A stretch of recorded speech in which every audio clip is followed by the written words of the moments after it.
Anybody here under the age of 30, shout at me.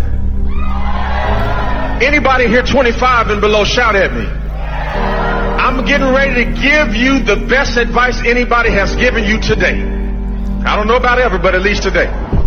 Whenever you see somebody who's doing something great, you better learn to enjoy the distance between them and you. Because what you're looking at is their results, but you don't know what they had to go through to get there.